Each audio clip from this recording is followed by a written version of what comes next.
इस कार्यक्रम के पुण्यार्चक हैं श्री महावीर कुमार रावका जी, श्रीमती उमा रावका जी, पुत्र जिनेश रावका, पुत्री नितिका रावका, पुत्री दामाद मोनिका जैन, प्रफुल्ल जैन। सिद्धार्थ नगर, जयपुर, राजस्थान। स्वर्गीय श्री रतनलाल जी की पुण्य स्मृति में श्रीमती तारामणि देवी, श्रीमती चंदा देवी, ललित जैन, सारिका, डॉक्टर आदित्य, हर्षित एवं समस्त बड़जात्या परिवार, इम्फाल, मणिपुर। सुगानी परिवार, जयपुर। श्री प्रदीप शाह, श्रीमती संगीता शाह, श्री सौम्य शाह, श्रीमती निकिता, श्री चयन शाह, शिवांगी, सुभाष नगर, बांसवाड़ा, राजस्थान। श्रीमान मोहन लाल जी गदिया, श्रीमती भंवरबाई, पुत्रवधू। श्री पदमचंद गदिया, श्रीमती विमला, पुत्र पुत्रवधू। श्री नरेश कुमार, श्रीमती राजुल, पुत्र पुत्रवधू। श्री जय कुमार, श्रीमती मटरा, पुत्र पुत्रवधू। श्री कमल कुमार, रेणु, पुत्र पुत्रवधू। पौत्र पीयूष कुमार, पंकज, अरिहंत, अंकित, आदित्य, पौत्रवधू। श्रीमती इंदिरा, शिल्पी, ऋचा, प्रियंका, दिव्या, आभा एवं समस्त गदिया परिवार, भीलवाड़ा, राजस्थान। श्रीमान त्रिलोक चंद जी गंगवाल, श्रीमती कांता, श्रीमान अशोक, श्रीमती शकुंतला, पुत्र पुत्रवधू। श्रीमान अमित, शालिनी, पुत्र पुत्रवधू। श्रीमान प्रतीक, मोनिका, पौत्र पौत्रवधू। सुश्री तनुश्री, रिद्धि, अतिशय, रिजुल एवं समस्त गंगवाल परिवार, भीलवाड़ा, राजस्थान।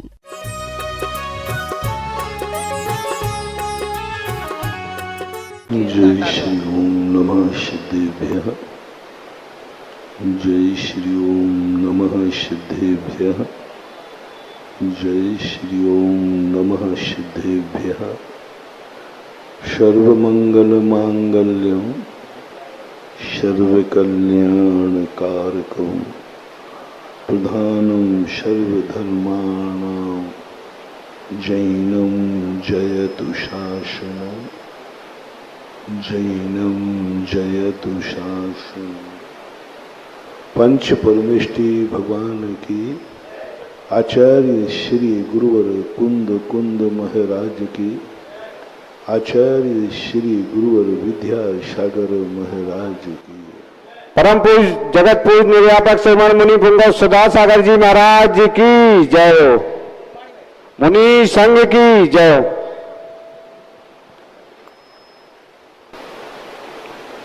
कल ने समझा था कि प्रकृति की कुछ नियत धाराओं का अनुपालन करते हुए हमें कुछ ऐसे पुरस्कार प्राप्त करना है जो प्रकृति भी हमें एक आदर्श के रूप में हमारा सम्मान करे। हम जिस क्षेत्र में जाएं, उस क्षेत्र का स्थान भी हमारे जाने से अपवित्र नहीं, पवित्र हो जाए। वह शक्ति जहाँ हमारे सोचने मात्र से सामने वाला धन्य हो जाए, ऐसी अपनी आंखें बनाए। मेरी आंख जिसको देख ले उसका भला हो जाए, वह धन्य हो जाए।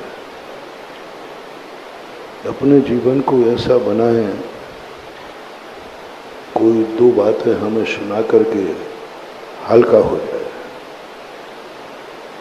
हमें कोई ऐसी हाथों से कुछ कार्य करना है जिनसे किया हुआ कार्य जगत के लिए कल्याणकारी हो जाए। हमें कुछ ऐसे कदम उठाना है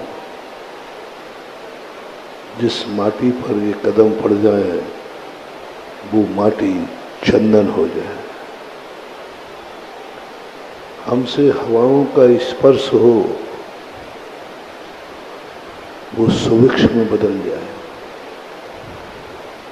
हमारे लिए जो जल स्पर्श करे वो गंदा नहीं, गंधोदक बन जाए।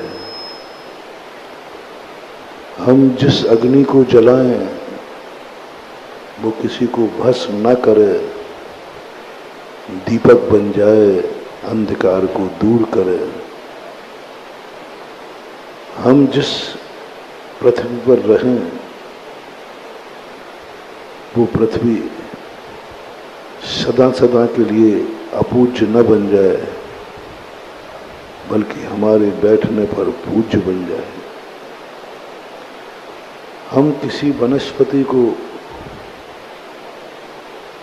स्पर्श करें तो वनस्पति भी अपने जीवन में एक ऐसी शक्ति प्राप्त करे,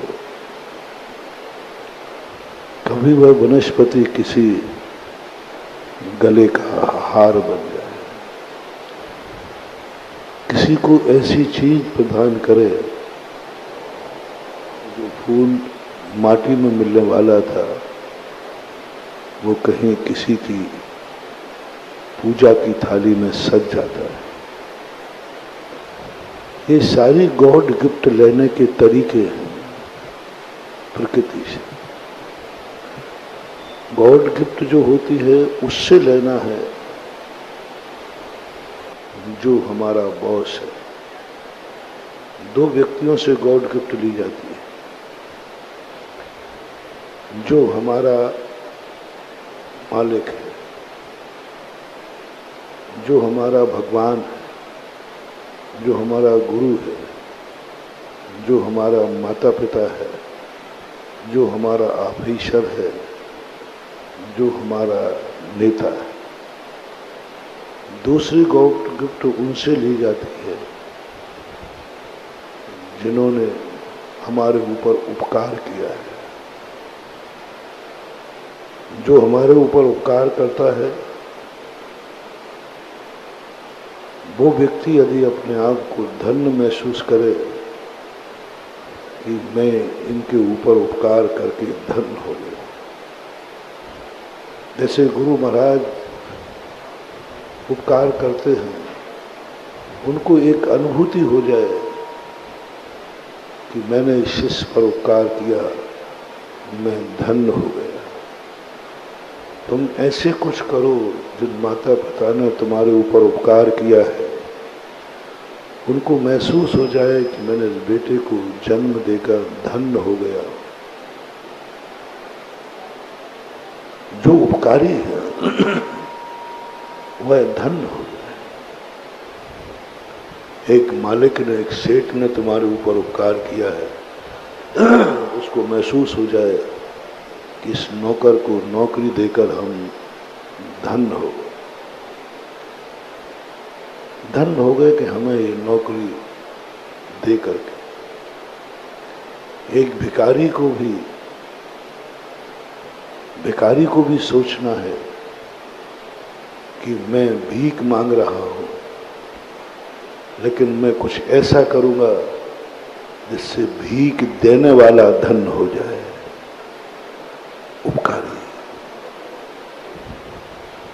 तुम्हारी मुसीबत आ गई, कोई बात नहीं। तुम्हारे जीवन में गरीबी आ गई, कोई बात नहीं। तुम्हारे जीवन में इतना दुर्दिन आ गए कि दाने को खाना नहीं, कोई बात नहीं, ये तो आते रहते। गरीबी खतरनाक नहीं है। खतरनाक है उस गरीबी में, उस भूख में, उस पेट की आग में तुम जो झुलस रहे थे। किसी ने तुम्हें 2 रोटियां दी तो क्या देने वाला धन्य हुआ है? तुम लेने वाला नहीं, लेने वाला नहीं। लेने वाला तो धन्य हो ही जाता है, बहुत अच्छा हुआ, भला हो गया, मेरे पेट की आग बुझ गई। मैं उसकी चर्चा नहीं कर रहा हूं। लेने वाला तो सदा से धन्य होता आया है, लेकिन हमें देने वाला धन्य हो जाए तो ये कहलाती है गॉड गिफ्ट। देने वाले को महसूस हो जाए मैंने कितनी, मेरी रोटी धन्य हो गई, मैंने आज ऐसे व्यक्ति को रोटी दे दी, आज मैंने ऐसे व्यक्ति को पानी पिला दिया, ऐसा लग रहा है जैसे मेरा जीवन धन्य हो गया, मेरा जीवन अवभाग्य हो गया। रोटियां खिलाने में कोई पुण्य मुण्य नहीं होता है, ये तो सामान्य मजदूरी मिलती है। किसी भूखे को देखकर रोटी खिला देने में कोई ज्यादा पुण्य नहीं, मजदूरी थोड़ा सा पुण्यबंद होता है। लेकिन खिलाने के बाद जो धन्यता की अनुभूति हो वह सातिशय पुण्यबंद का कारण होता है। तो मैं लेने वाले की बात नहीं कर रहा हूं, देने वाले की बात कर रहा हूं। साधु का आहार क्यों महान है? साधु के आहार को दुनिया क्यों मानती है? क्योंकि महावीर स्वामी ने साधु को एक ही बात कही, तुम्हारी अंजलि में तुम आहार करने जा रहे हो, इससे हमें कोई लेना देना नहीं, ये तो तुम्हारा पाप कर्म का उदय है। तुम आहार करने जा रहे हो, तुम्हारे पाप कर्म का उदय है। क्षुधा वेदनी कर्म के सताए हुए हो, कर्म के मारे हो। क्योंकि कर्म के मारे हो इसलिए हार करने जा रहे हो। क्षुधा वेदनी के सताए हुए हो इसलिए हार करने जा रहे हो। कर्म का मारा और भूख का मारा व्यक्ति प्रशंसनीय नहीं होता। इससे तो तुम्हारी मजबूरी झलक रही है, इसमें तो तुम्हारी पराधीनता झलक रही है। इसमें तुम्हें क्या पुण्यबंध कराऊं? आहार लेने में पुण्यबंध नहीं है, आहार लेने में निर्जरा नहीं है, बंद ही है। लेकिन एक छूट दे दी गई। क्या आहार जो तुम्हें दे रहा है वो तुम्हें दे करके क्या धन्य हुआ है? क्या उसको तुमने कुछ ऐसा अपना जीवन बनाया, ऐसी अपनी जिंदगी बनाई, चर्या बनाई? जिस व्यक्ति ने आहार दिया वो नाच रहा है, आओ भाग, धन्य हो गया, मेरा भोजन धन्य हो गया, मेरे हाथ धन्य हो गए, मेरा सब कुछ धन्य हो गया। जब वो श्रावक धन्यता का अनुभव करता है उस समय साधु को सातिशय पुण्यबंध होता है और उस समय कर्मों की निर्जरा होती है, उस समय निर्जरा होती है। इसीलिए जिन जिन व्यक्तियों के गॉड गिफ्ट की बात जो मैं कह रहा हूं, हर व्यक्ति को इस पर विचार करना है। जिसने तुम्हारे जीवन में कुछ भी किया है, मैं कोई भी डिस्ट्रैक्शन नहीं कर रहा हूं, कुछ भी किया है, चाहे उसने जन्म दिया हो, चाहे तुम्हारा सहयोग किया हो, चाहे तुम्हें अध्ययन कराया हो, चाहे कभी गिरे हुए को उठाया हो या रास्ता कुछ भी थोड़ा भी किया है, बस आपको एक ही बात का ध्यान रखना है, जिसने मेरे ऊपर थोड़ा भी उपकार किया है उसको मैं धन्य करूंगा। उसको ऐसा उसको महसूस हो जाए कि मैं धन्य हो गया ऐसे व्यक्ति पर उपकार करके, और वो तुम उससे, आहा क्या बात है महानुभाव, बहुत बड़ी बात है, बहुत बड़ी बात है। जो व्यक्ति उपकार करता है तो जिस पर उपकार किया जाता है वो कहता है भैया मैं आपका बहुत आभारी हूँ, मैं धन्य हो गया, आपने मेरे ऊपर उपकार कर दिया, मैंने तुम्हें आशीर्वाद दिया महाराज, धन्य हो गया, आपने आशीर्वाद दे दिया। जिसके ऊपर उपकार होते हैं वो धन्य देते हैं। मैं बात दूसरी कह रहा हूं, जिसने उपकार किया वो आकर के कहे कि मैंने तुम्हारे ऊपर उपकार करके और तुमने मेरा उपकार स्वीकार करके मुझे धन्य कर दिया, मुझे धन्य कर दिया। आशीर्वाद जिसको मिला वो धन्य हो जाए, कोई बड़ी बात नहीं, लेकिन कभी ऐसा नमोस्तु करो, बहुत बड़ी बात है महानुभाव। जब जब तुम्हें गुरुओं को अपन सबको आशीर्वाद मिले, अपन लोग धन्य हो गए क्योंकि हमें गुरु का आशीर्वाद मिल गया। आज बारी दूसरी है, आज बारी कुछ दूसरी है, आज बारी नमोस्तु की है। हम ऐसा नमोस्तु करें ऐसा नमोस्तु करें कि आशीर्वाद देने वाला गुरु धन्य हो जाए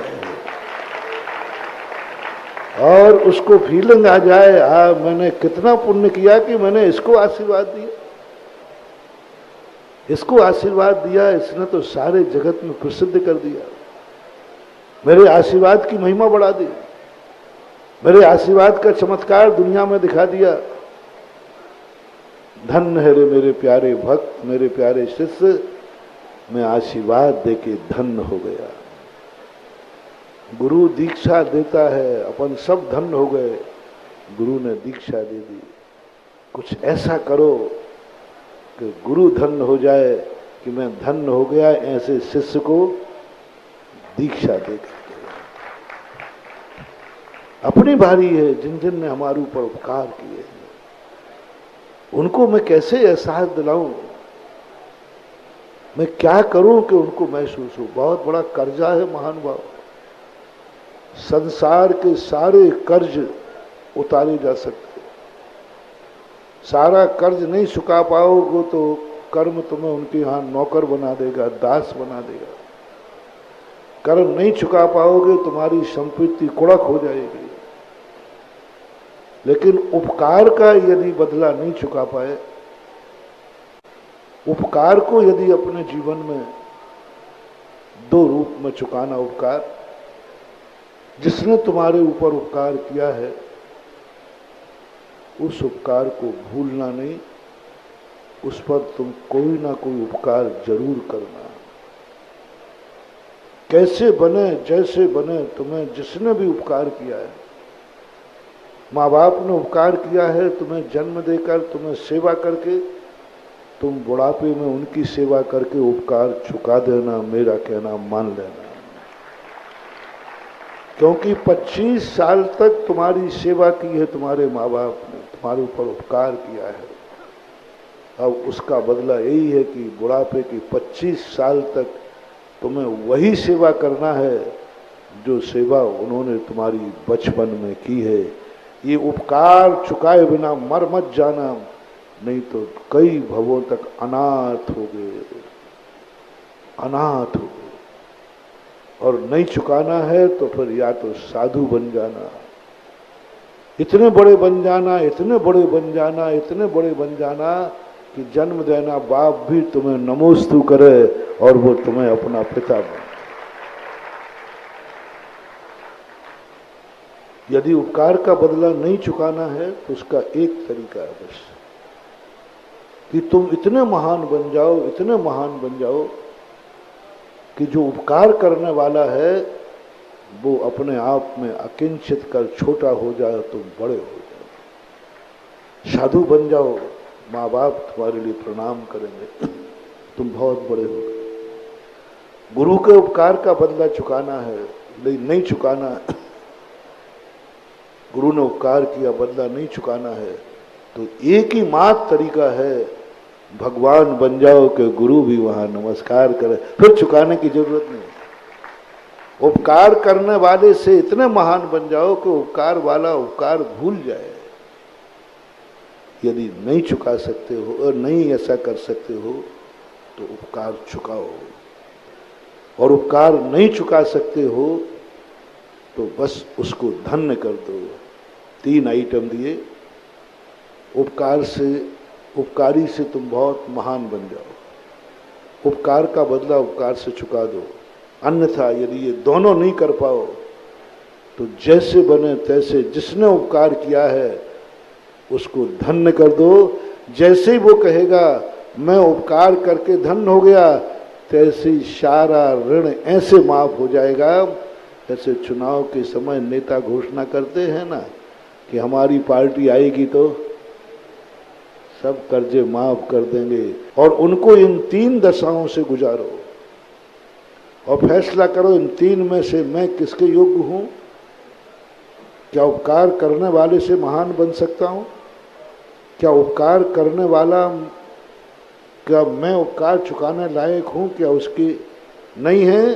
तो ऐसा आचरण करो कि जब उसको खबर लगे कि मैंने फलाने व्यक्ति का सहयोग किया था, आज वो इतना ऊंचा पहुंच गया, मेरा सहयोग करना धन्य हो गया। जब कोई गरीब छात्र आते हैं तो मैं उनको यही कहता हूँ, देखो बेटा तुम गरीब हो और मैं तुम्हें छात्रवृत्ति दिलवाऊंगा तो तुम तो और उस सेठ के ऋणी हो गए और गरीब हो गए और गरीब हो गए। गरीबी में किसी से सहयोग लेना बहुत खतरा है महानुभाव, बहुत खतरा है। किस्मत इतनी फूटी है कि खर्च को पैसा नहीं और कर्जा लेके खर्च चलाओगे तो ब्याज कैसे चुकाओगे। देखो प्रतिदिन बोलना पड़ता है, बीच में खाली स्थान है, कोई भी शिवरात्रि बीच में अपना स्थान नहीं छोड़े। वॉलंटियर जाना उसको खड़े करो, बीच में खाली स्थान। बच्चों को बीच में आना पड़ रहा है, बैग गोदी में रखें, बीच में चले जाए वॉलंटियर, बस आवाज नहीं, ओम शांति। तो ऐसी स्थिति में आवाज नहीं, वॉलंटियर लोग भी आवाज नहीं करें, सावधानी से बैठते जाएं, लाइव चल रहा है। तो ऐसी स्थिति में मैंने कहा बेटा हम सहयोग तो करा देंगे, मेरे पास बहुत बड़े बड़े सेठ हैं, किसी से भी कह दूंगा तुम्हारी फीस भर देगा, लेकिन मुझे तकलीफ ये है कि अभी जितना गरीब है आगे और गरीब होगा और कर्म आएंगे, क्योंकि दूसरे के सहयोग लेकर पड़ेगा, दूसरे के सहयोग लेकर पेट की आग भरेगा, दूसरे का सहयोग लेकर मकान बनाएगा, दूसरे को सहयोग लेकर गाड़ी चलाएगा,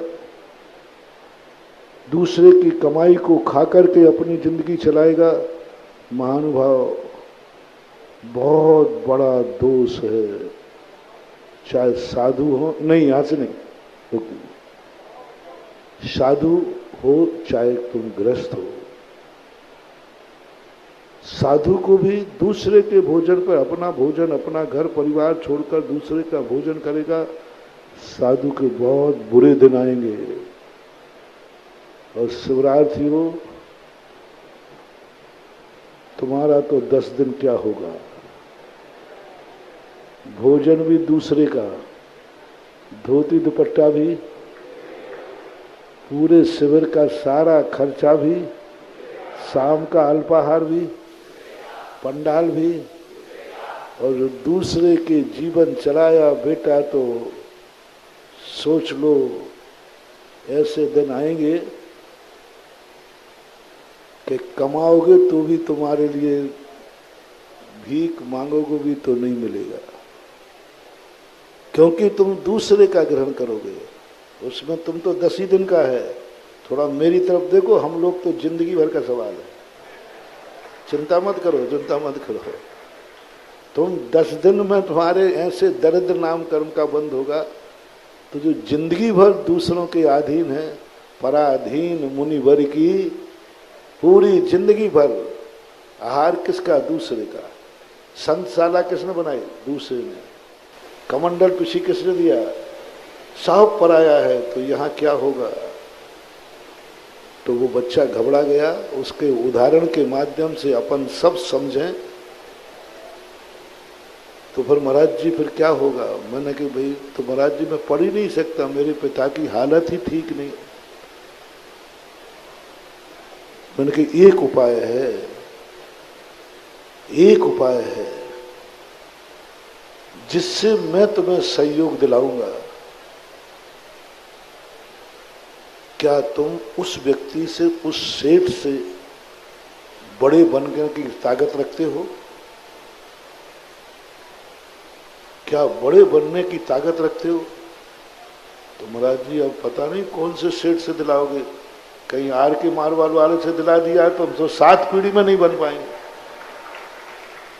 किसके बड़े? माने कि तुम तो ये मानो कि संसार का सबसे बड़े आदमी से दिलाऊंगा, तो महाराज नहीं बन पाऊंगा। तो क्या यह जितना तुम कर्ज ले रहे हो ये कल वापस कर पाओगे?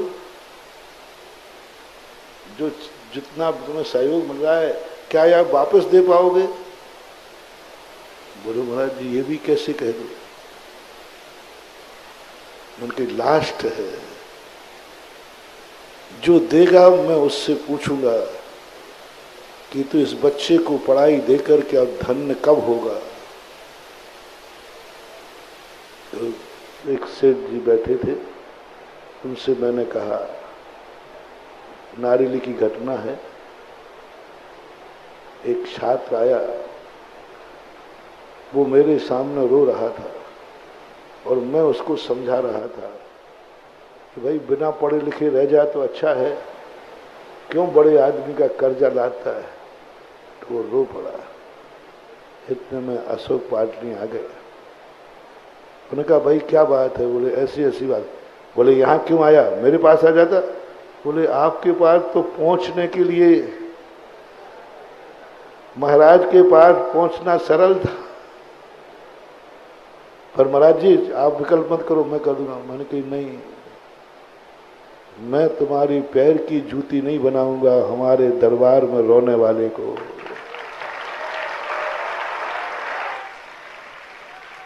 तुम तो इसका सहयोग कर दोगे, लेकिन ये जन्म जन्म के लिए तुम्हारा ऋणी हो जाएगा।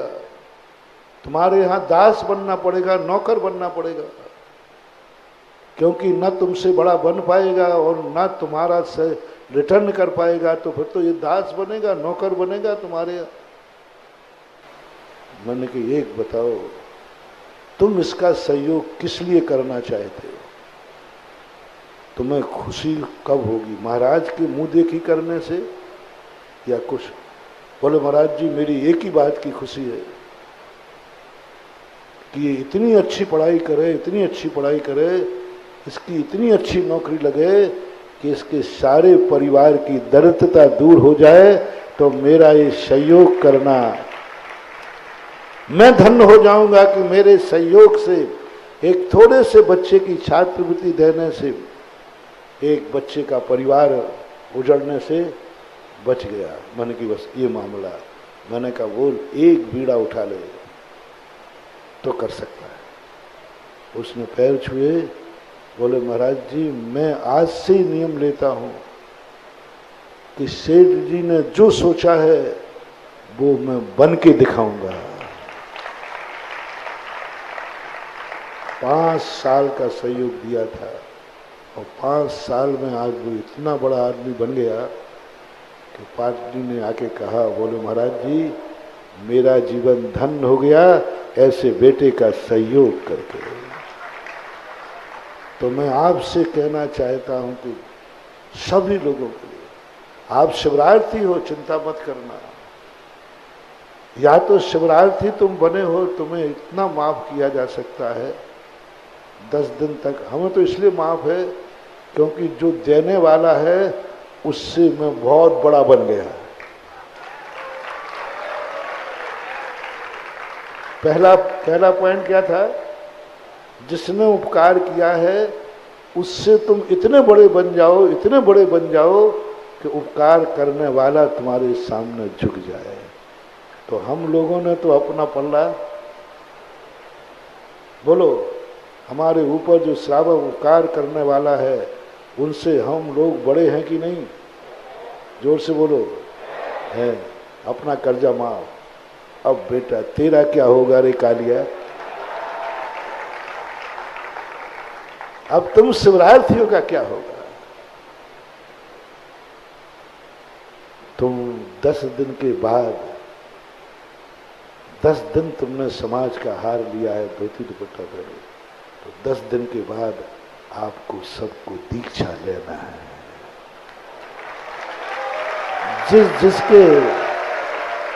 जिसके यहाँ आहार करके आए हो उससे बड़ा महान पूज्य बनना है।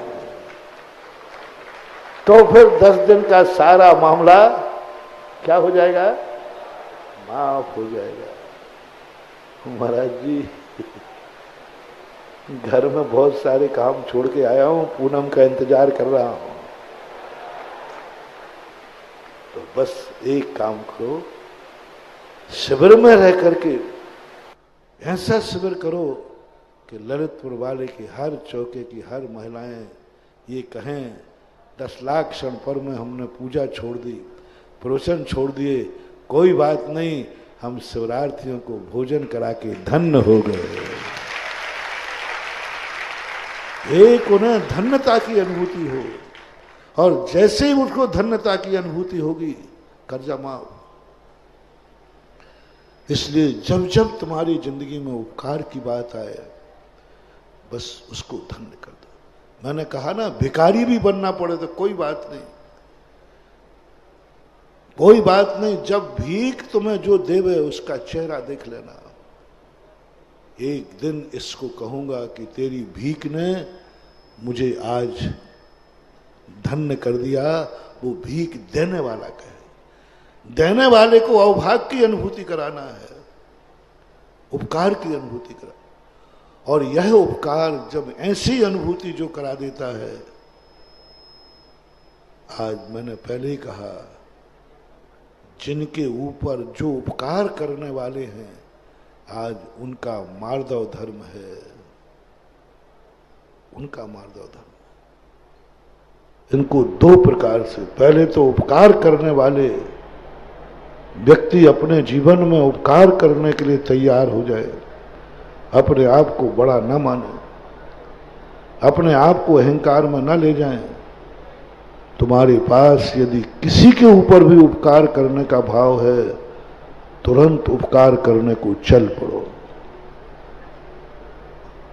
जब व्यक्ति अपने जीवन में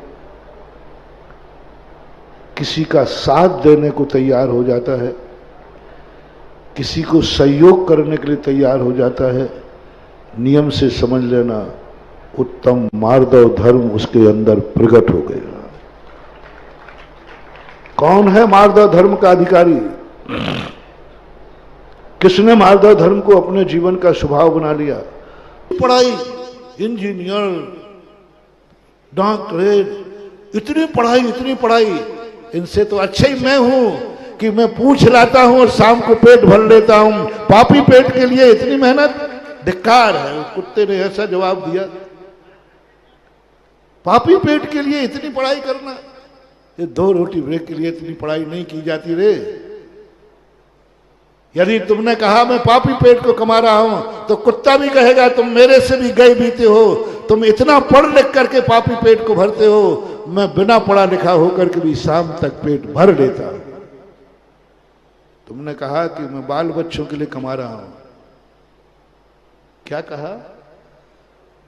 बोल दो ना, बोलते तो हो, बाल बच्चों के लिए कमा रहा हूं, पर कुत्ते के अलावा दूसरा बुलाऊं जिसके ज्यादा बच्चे होते हैं? 12 बच्चे होते। हाँ, समझ गए होंगे आप। वो आगे कहा महाराज जी ये क्या कर रहा है, बाल बच्चे पाल रहे, बाल बच्चों के लिए इतनी कमाई कर रहा है, 2 बच्चे हैं मुश्किल से, आज तो एक ही है। 1 बच्चे और 2 बच्चों के लिए दिन रात लगे हैं कमाने के लिए। अरे इससे अच्छे तो मैं हूं कि भिष्टा खा करके भी 12 बच्चे पाल देती हूं। क्या जवाब मिलेगा तुम्हारा? महानुभाव, कुछ ऐसा करो कुत्ता और सूकर कहीं तुम्हें तमाचा मार के न चला जाए, कुत्ता और सूकर कहीं तुम्हारे लिए कहकर न चला जाए तुमसे अच्छा मैं हूं। मनुष्य हो तो कहो त्रियंचों के सामने, हे त्रियंचो, हे पशुओं, ना मैं पेट के लिए कमाता हूं, ना बाल बच्चों के लिए कमाता हूं, मैं अपने पूज्य पुरुषों के लिए कमाता हूं। क्या तुम्हारे में औकात है? मैं अपने माँ बाप को कमाता हूं, मैं अपने भगवान को कमाता हूं, मैं अपने गुरु के लिए कमाता हूं। सारे त्रियंच तुम्हारे सामने नतमस्तक हो जाएंगे। ये तो मैं नहीं कर सकता। कोई त्रियंच माँ बाप के लिए नहीं कमाता, कोई त्रियंच भगवान के लिए नहीं कमाता। मैं कमाता हूं, मेरी हर कमाई माँ बाप के लिए है, भगवान के लिए, गुरु के लिए है। और आप देख लेना, मैं इस कमाई का जिस दिन जाऊंगा सबसे पहले मैं मंदिर में जाता हूं, भगवान के लिए कमाता हूं। क्यों जाते हैं हमारे भारतीय लोग भोग लेकर भगवान के पास?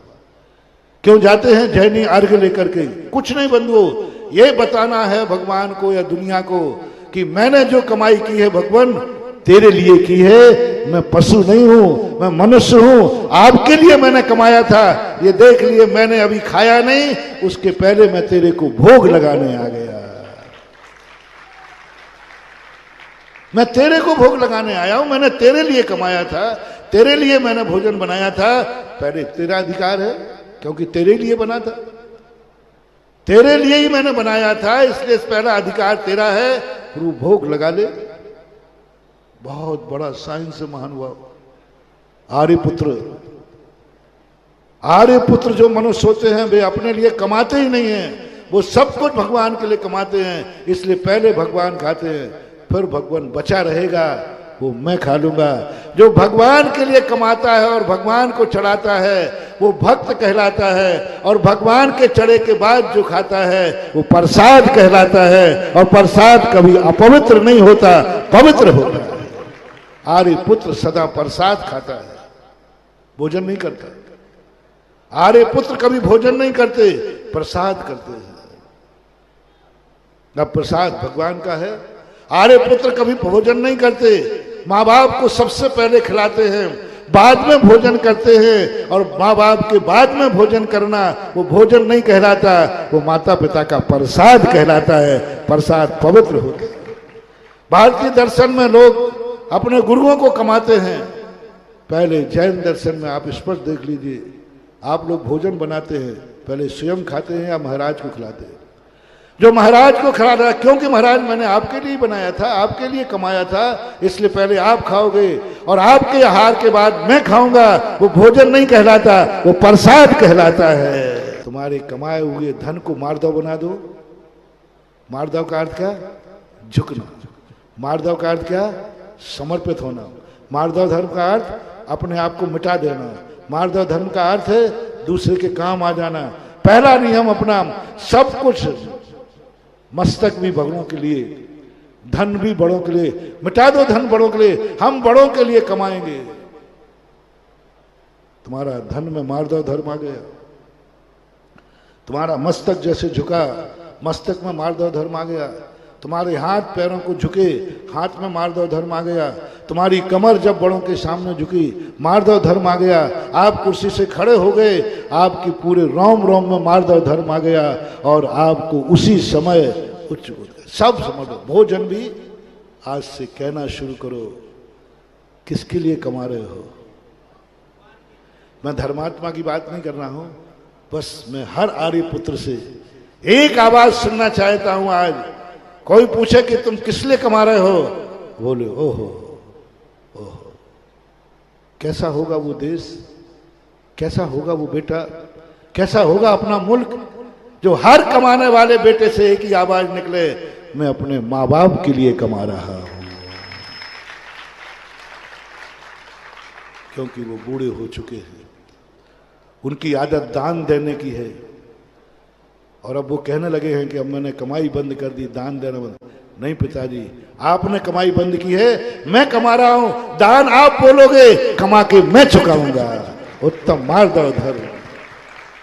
माँ बाप दान बोले और बेटा कहे पापा आपको कोई पाबंदी नहीं है, आप जैसे स्वयं कमा करके निश्चिंत होकर दान देते थे ऐसा आज भी दीजिए। दान आप बोलोगे और चुकाऊंगा मैं, कमाऊंगा मैं। समझ लेना वो बेटा मार्दव धर्म का अधिकारी हो गया। उसने अपनी पसीना समर्पित कर दिया बाप के लिए, उसने अपनी कमाई समर्पित कर दी बाप के लिए। 24 घंटे की मेहनत समर्पण, मेहनत में मार्दव धर्म, धन में मार्दव धर्म, पसीने में मार्दव धर्म। जो कुछ भी है सब मेरा बड़ों के लिए समर्पित है। समर्पण का ही दूसरा नाम पसीना समर्पित कर दो। किस लिए जिंदा रह रहे हो? लो जिंदगी समर्पित कर दो। किस लिए जिंदा हो?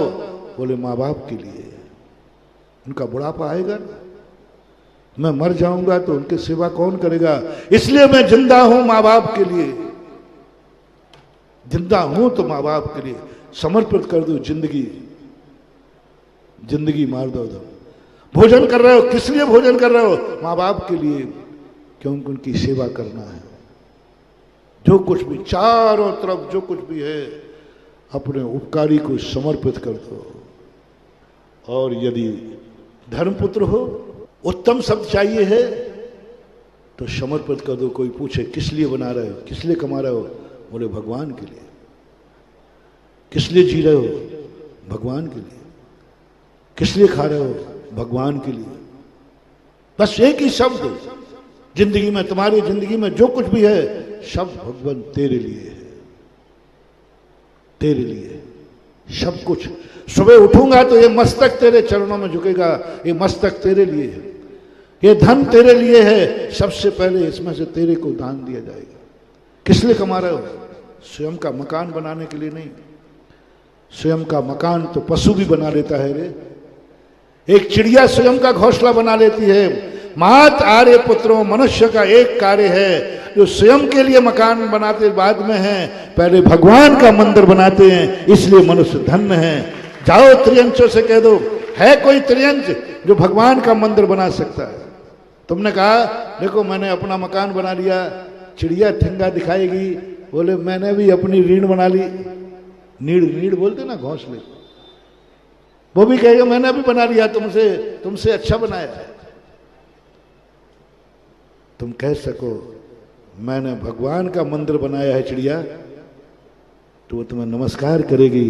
बस इसलिए तो मैं पशु हूं। अपना घर बना लेता है, इसका नाम मनुष्य नहीं है। जो भगवान का मंदिर बनाने की औकात रखता है उसका नाम मनुष्य है। अपना घर बना करके जिंदगी जीना तो पशु भी जी लेते हैं, चिड़ियाएं भी जी लेते हैं, एक चूहा भी अपना घोंसला बना लेता है। लेकिन दुनिया में एक मानव जाति है जो भगवान का मंदिर बनाता है, जो जगत का नाथ है, उसको भोग लगाता है। इसलिए तुम्हारी भाषा में आ जाए, जो कुछ समर्पित कर दो, उत्तम मार्ग और धर्म, सब कुछ मैंने भगवान तेरे लिए कमाया है। जिंदा किस लिए हो, बोले तेरे लिए। भोजन किस लिए कर रहा हूं, सब कुछ 24 घंटे जो कुछ, सो किस लिए रहे हो, बोल दो। सो किस लिए रहे हो, भगवान तेरे लिए। सुबह जल्दी उठना है ना ध्यान की क्लास में, सोते समय मैं सो इसलिए रहा हूं भगवान, जिससे जल्दी उठूंगा, सुबह तेरी पूजा करूंगा। मैं सो रहा हूं तेरे लिए। अरे लो मार दो धर्म बाथरूम में भेजता हूं। किसी ने पूछा ये नहा किस लिए रहा है, ये तो बता, बोले भगवान तेरे लिए। किस लिए नहा रहा, तेरे लिए, क्योंकि बिना नहाए अभिषेक करूंगा नहीं, इसलिए नहाना। नहाओ भी तो भगवान के लिए, खाओ तो भगवान के लिए, कमाओ तो भगवान के लिए, तो उत्तम मार्ग और धर्म प्रकट हो जाएगा। तुमने सब कुछ भगवान के लिए समर्पित कर दिया, अपने लिए कुछ नहीं, अपने बच्चों के लिए कुछ नहीं, कुछ नहीं। ध्यान रखना, भगवान इतना निर्दयी नहीं है, भगवान इतना कठोर नहीं है कि अपने भक्त का सब कुछ लेकर उसे भूखा सुला दे, उसका सब कुछ लेकर तुम्हारे बच्चों को भूखों मार दे। भगवान कहेंगे तूने सब कुछ मेरे लिए। उस समय जो भगवान लौटाएंगे, उस समय जो भगवान का बड़ा हस्त मिलेगा, 100 जन्म तक नहीं खा पाओगे। क्योंकि तुम जब प्रसन्न होते हो तो एक नारियल की कील भगवान को चढ़ाते हो, और भगवान जब प्रसन्न होता है तो पूरा नारियल तुम्हें भेंट में दे देता है, प्रसाद बना करके। समर्पित तो होना का देखो। तो इस प्रकार से अपने पूज्य पुरुषों के संबंध, जो कुछ भी तुम्हारा गुरु के लिए है, मंत्र के लिए, धर्म के लिए। दूसरा मार्ग और धर्म आता है अपने से पुण्यहीन के लिए। यदि कभी पुण्यवान का खाता भर जाए, माँ बाप की इच्छाएं पूरी हो जाएं, भगवान की पूरी इच्छाएं पूरी हो जाएं, गुरु की भी इच्छाएं पूरी हो जाएं, उसके बावजूद भी अभी तुम्हारी कमाई चालू है। माँ बाप को अब जरूरत नहीं है, जा चुके हैं। भगवान को अब जरूरत नहीं है, मंदिर बन चुका है। गुरु को अब जरूरत नहीं है, उनका हार हो चुका है, एक चौके में हार हो गया। अब कोई जरूरत नहीं, बड़ों के लिए कोई जरूरत नहीं। पर दूसरा मार्ग और धर्म कहता है अहंकार मत करो। देखो इस नगर में पुण्यहीन कौन है, देखो इसमें दरिद्र कौन है, दुखी कौन है। कमाई तुम्हारी हो और कभी मन आ जाए क्यों कमा रहे हो, बोले कर्महीनों के लिए गरीबों के लिए कमा रहा हूं। मैंने कहा था ना, एक डाकू हुआ है, जब वो उससे पूछा गया, वो गरीबों का मसीहा था, वो कहता तुम डाका क्यों डालते हो? बोले गरीबों के लिए। पूंजीपतियों के डाका डालता था और कभी उसने अपने घर का मकान नहीं बनाया। उनके बच्चों के पास कुछ भी नहीं था, बहुत बड़ा डाका था, बहुत बड़ा डाकू था, स्मगलर था, बहुत बड़ा स्मगलर था, करोड़ों करोड़ों से खेलता था। लेकिन उसके घर के परिवार के पास एक झोपड़ी थी, उनका परिवार बहुत गरीब था। उसका एक ही नियम था, पाप करूंगा तो मैं अपने लिए नहीं करूंगा। बहुत बड़ी बात है, समझ लेना। पाप करूंगा तो अपने लिए नहीं करूंगा, डाका डालूंगा तो अपने लिए नहीं डालूंगा, स्मगलरगिरी करूंगा तो अपने लिए नहीं करूंगा। मैं जो कुछ भी पाप करूंगा उन गरीबों के लिए करूंगा जो पाप भी करने लायक नहीं है, जो चोरी करना भी नहीं जानते, और सारी चोरी करके लाता था, सारी स्मगलरगिरी करता था, चंदन की स्मगलरी करता था, पता नहीं किस किस की करता था, और सारा धन जंगलों में रहने वाले गरीबों को बांट देता था। सारे जंगल के आदिवासी उसे भगवान मानते थे।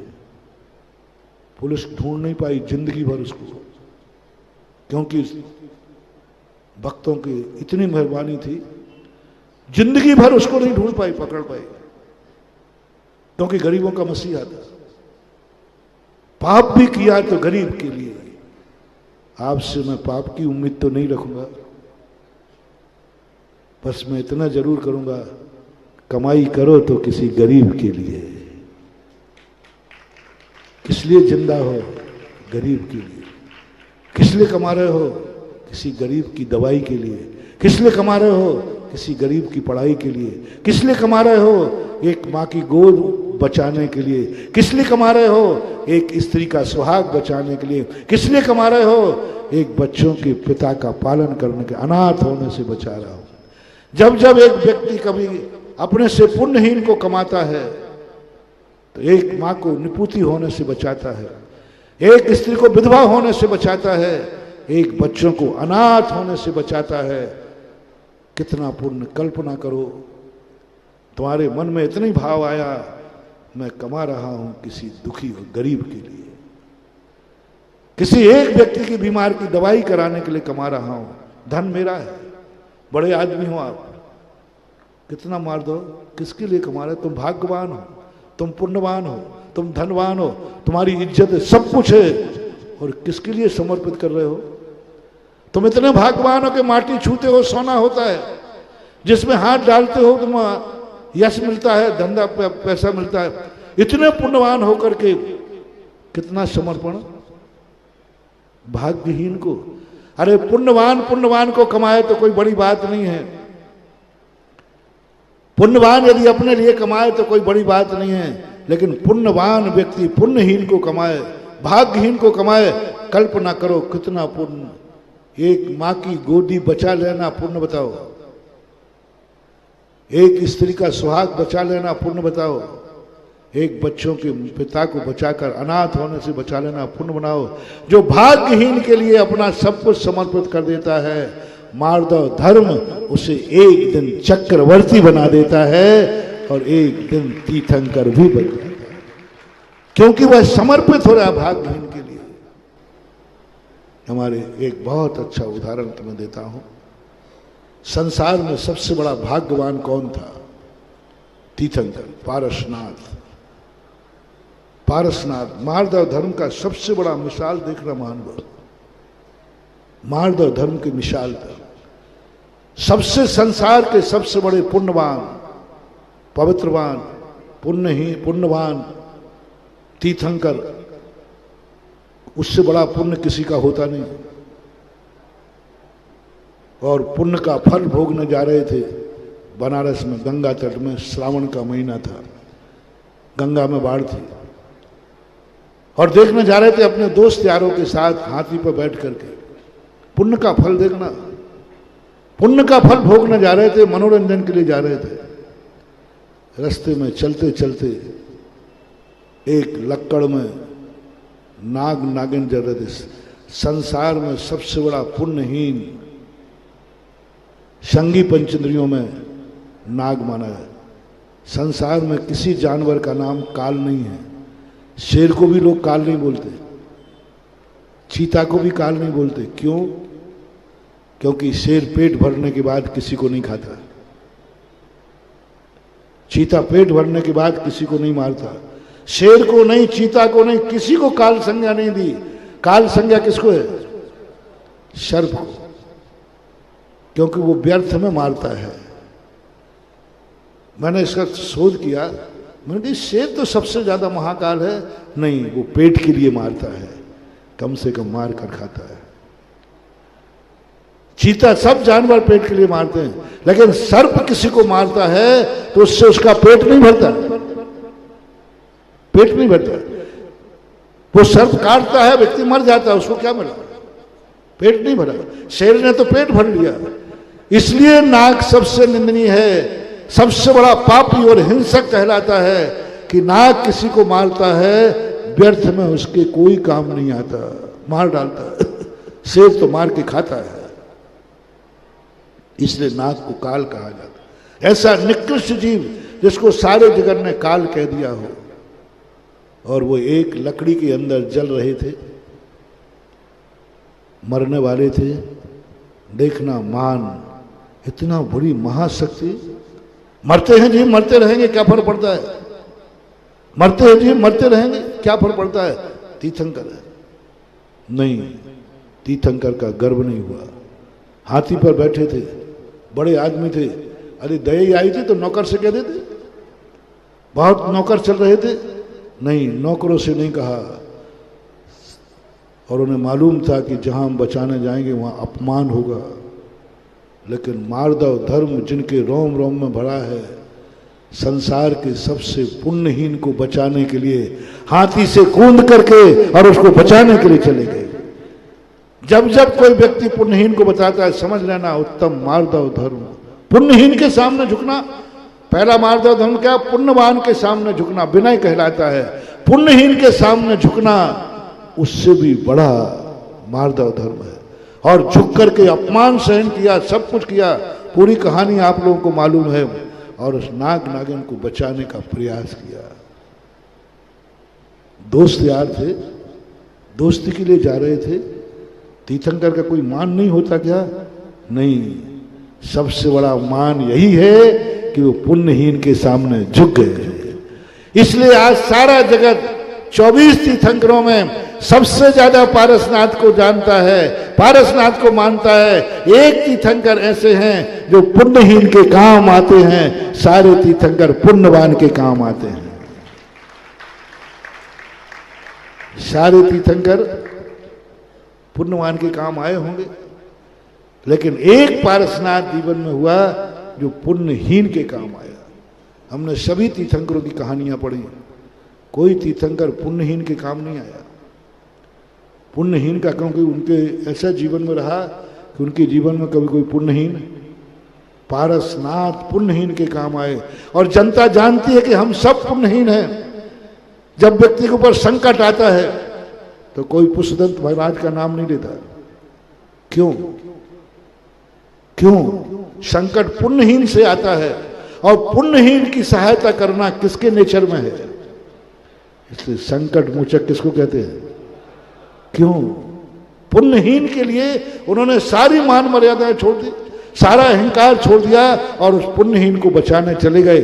भले नहीं बचा पाए, तब जाकर के अगले भाव में बंधुओं, जब जब तुम्हें किसी अपने से छोटे को, अपने से पुण्यहीन को, अपने से अधिक दुखी के प्रति सहयोग का भाव आए, साधारण मत समझना, साधारण मत समझना।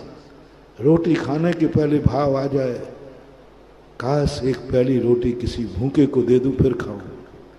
कमाने के बाद आ जाए किसी गरीब को दे दूं।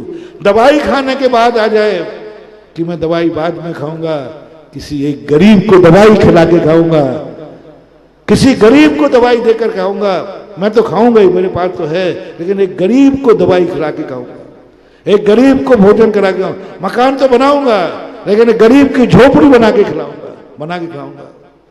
और क्या इसी मंच से बिचौलिया के अंदर, महाराष्ट्र के अंदर जो घोषणा हुई, आर के मारवाल वालों ने 250 मकान बना के दिए। कमाई उनकी थी, मकान उनका, कमाई उनकी थी और मकान महाराष्ट्र के गरीबों का था। बाढ़ पीड़ित लोगों को दिया, बाढ़ पीड़ित लोगों के लिए कमाई, स्वयं की कमाई, उन भाग्यहीनों की, उन दुर्भाग्यों के जिन्हें प्रकृति का भी माफीनामा नहीं था, जिन पर प्रकृति ने प्रकोप ढह दिया, प्रकृति भी जिनकी निर्दयी हो गई, उनके प्रति जो दयालु हो जाए उसका नाम है मार्दव धर्म। कौन निर्दयी हो गया? प्रकृति निर्दयी हो गई, भगवान निर्दयी हो गया, धर्म निर्दयी हो गया, कर्म निर्दयी हो गया, किस्मत निर्दयी हो गई। ऐसे निर्दयी दुखियों के प्रति कोई यदि दयालु हो जाता है, समझ लेना उसके अंदर मार्दव धर्म हो गया। सबसे बड़ा प्रतीक महावीर का सिद्धांत। अपने मुनि को कहीं झुकने नहीं दिया, कहीं उन्होंने कहा कोई बात, भगवान के सामने झुकना हो तो झुक जाना, कोई जरूरी नहीं है। हमें भगवान के सामने नमोस्तु करना कोई अनिवार्य नहीं है, भगवान का दर्शन करना हमें अनिवार्य नहीं है। बोले तेरी मर्जी पड़े तो, तेरा मन हो भगवान के प्रति तो बाजू में अभिनंदन बैठे, नमोस्तु कराना, कराना कराना कहा है, लेकिन आदेश नहीं दिया। क्या कहा? देख कर्तव्य है, बाजू में भगवान बैठे हैं, 2 बार नमोस्तु कर ले, बड़े पुरस्कार के समझाया। लेकिन जब पुण्यहीन के सामने झुकने की बात आई तो जो जगत में कहीं नहीं झुकते हैं उनको झुका दिया महावीर ने एक चींटी को बचाने के लिए। अपने लिए कुछ नहीं रखने को कहा, ना भोजन का, ना रहने का, कोई भी इंतजाम नहीं है। उन पुण्यहीनों के लिए, तुच्छ जीवों के लिए महावीर ने पिछी लगा दी। ये उत्तम मार्दव धर्म का प्रतीक है। किनके लिए है पिछी? तुम्हें लगाने के लिए नहीं है बेटा। हमने तो कहा महाराज एक बार तो लगेगी, वो तो लगा देता हूं, अपने अनिवार्य नहीं है। यदि नहीं लगाऊं तो क्या कर लोगे? और नहीं लगाऊं तो मेरे मुनिव्रत में क्या फर्क पड़ जाएगा? कुछ नहीं। लेकिन एक ये पिछी यदि चींटी को नहीं लगाऊं तो मुनिव्रत खत्म हो जाएगा। महावीर ने चींटी के लिए जो झुक जाओ मुनिराज, तुम जगत पूज्य हो, मेरू हिल सकता है, तुम नहीं झुक सकते हो, लेकिन एक पुण्यहीन चींटी के लिए अपनी कमर झुका लो, आंखें झुका लो और पिछी उठा लो और उसकी जिंदगी बचा लो। ये मार्दव धर्म का प्रतीक। पुण्यहीन के मार्दव, पुण्यहीन के लिए समर्पित। जब मुनि महाराज लोगों की इतनी बड़ी ऊंची शिखर पर बैठने वाले मुनिराज को एक पुण्यहीन के लिए झुका दिया, तुम तो बहुत नीचे हो। नीचे के नीचे झुक जाओ पड़ोसी में, नीचे के नीचे झुक जाओ साधर्मी में, नीचे के नीचे झुक जाओ अपने पुण्यहीन में। इसलिए आज 2 प्रकार के मार्दव धर्म को, यदि तुम्हारे पास कुछ है, पहला एक डिसेक्शन करो, हमेशा जो भी तुम्हारी जिंदगी में सहयोग देवे उसको धन्य करना है। दूसरा चैप्टर है, जो भी तुम्हारी जिंदगी में है, जो कुछ भी है, शरीर से लेकर जो कुछ भी है, धन दौलत जो कुछ भी है, सब किसको समर्पित है?